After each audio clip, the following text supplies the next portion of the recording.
오늘 아침 저에게 주신 하나님 말씀은 시편 37편 23절부터 24절까지의 말씀, 우리 한 목소리로 합독하시겠습니다. 여호와께서 사람의 걸음을 정하시고 그의 길을 기뻐하시나니 그는 넘어지나 아주 엎드러지지 아니함은 여호와께서 그의 손으로 붙드심이로다. 아멘. 엊그제 새 인사를 드리고 한 해를 시작한 것 같은데 벌써 2월 달도 하반기를 지나고 있습니다. 한 해가 시작되었을 때 우리는 여러 가지 계획을 세웠는데 여러분 세우셨던 계획이 잘 실천되고 계신지 궁금합니다. 우리는 모든 시간을 시작할 때 계획을 세웁니다.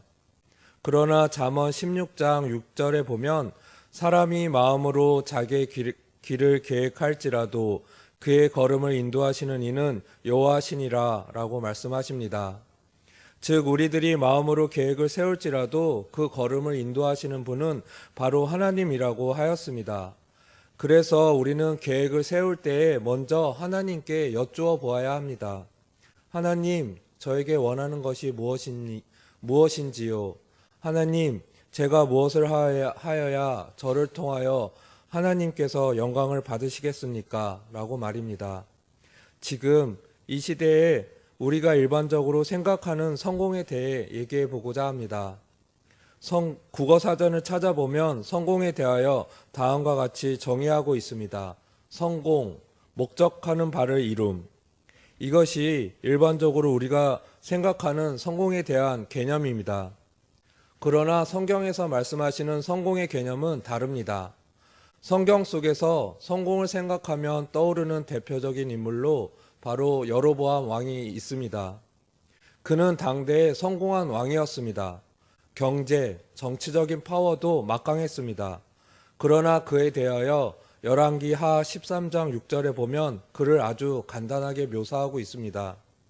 그들이 이스라엘에게 범죄하게 한 여로보암 집의 죄에서 떠나지 아니하고 그 안에서 따라 행하며 또 사마리아의 아세라 목상을 그냥 두었더라 라고 말합니다.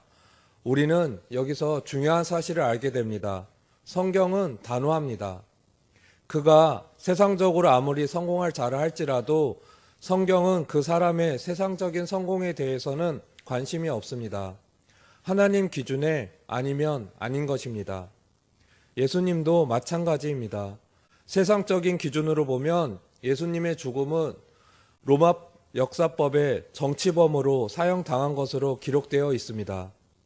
예수님이 십자가에 달리실 때에 예수님을 따르던 제자들 중 요한을 제외하고는 모두 도망갔습니다. 예수님은 자신의 부모보다도 먼저 죽어야 하셨던 불효자였습니다. 정치범이자 제자들이 모두 도망가버린 스승, 부모님보다 먼저 죽은 불효자. 그렇다면 예수님이 실패한 분이십니까? 아닙니다. 그 당시에는 실패한 것처럼 보였지만 십자가에서의 죽음은 인류 구원의 위대한 업적을 이룬 역사적인 사건이었습니다. 그래서 우리는 하나님이 인정하시는 성공을 하게 하소서라고 기도해야 합니다. 만약에 세상에서의 성공과 하나님이 인정하시는 성공이 다르다고 한다면 우리는 단호하게 세상에서의 성공을 포기할 수 있는 담대한 믿음을 허락해 달라고 기도해야 합니다.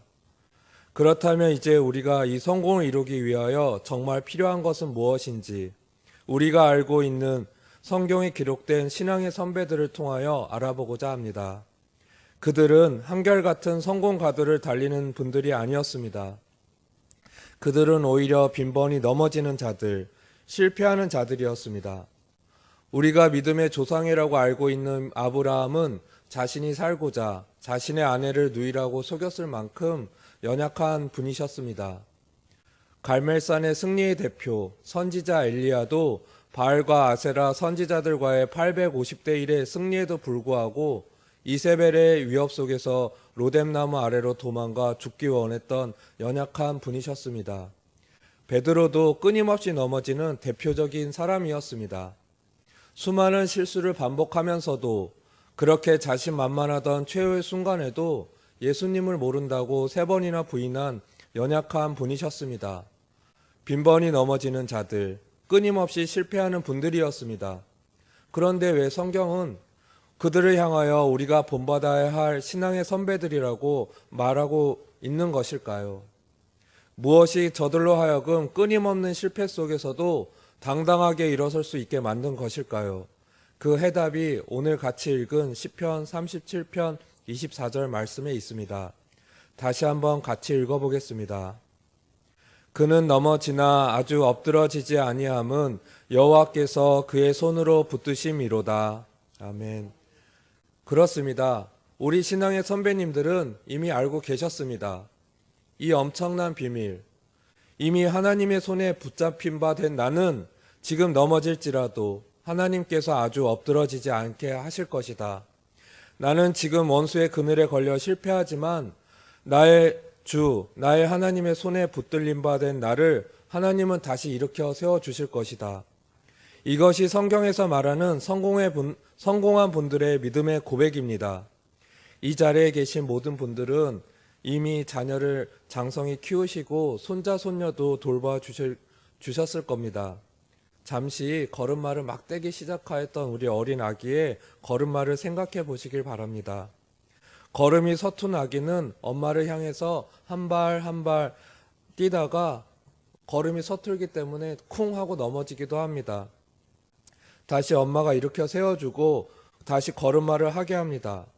이윽고 아기는 중심을 잡으면서 한 발 한 발 다시 엄마에게로 나아갑니다. 엄마에게 거의 다 이르렀을 때 아기는 엄마에게 와락 엄마 품으로 안기게 되고 엄마는 아기를 꼭 안아주면서 참 잘했다 우리 아기 하면서 칭찬해 주십니다. 여기서 우리가 아기의 모습을 잠시 생각해 봅니다. 아기는 걸어가면서 흔들리는 순간에도 엄마에게 시선을 떼지 않습니다. 넘어질까 두려워 땅을 보지 않습니다. 이처럼 우리의 시선도 하나님께 고정시키길 원합니다. 걸음마를 처음 배우는 그 아기에게는 넘어짐에 대한 두려움, 더 정확히 말하면 실패에 대한 두려움이 없다는 것입니다. 실패에 대한 두려움이 없는 모습. 그렇습니다. 성경이 말하는 신앙의 선배들은 끊임없이 넘어지는 분들이셨습니다. 그러나 그들에게 있어서 실패란 갓난아기의 엉덩방아에 불과했던 것입니다. 그들에게는 포기할 줄 모르는 강인한 끈기와 인내와 자신을 스스로 격려할 줄 아는 성숙함이 있을 뿐입니다. 그들이란 바로 지금 예수님을 믿고 있는 이 자리에 함께하고 계신 여러분들입니다. 여러분, 하나님 손에 붙들리십시오. 하나님께 나의 모든 것을 맡기십시오. 말씀을 마치며 여러분께 욥기 23장 10절 말씀을 읽어드리고 싶습니다.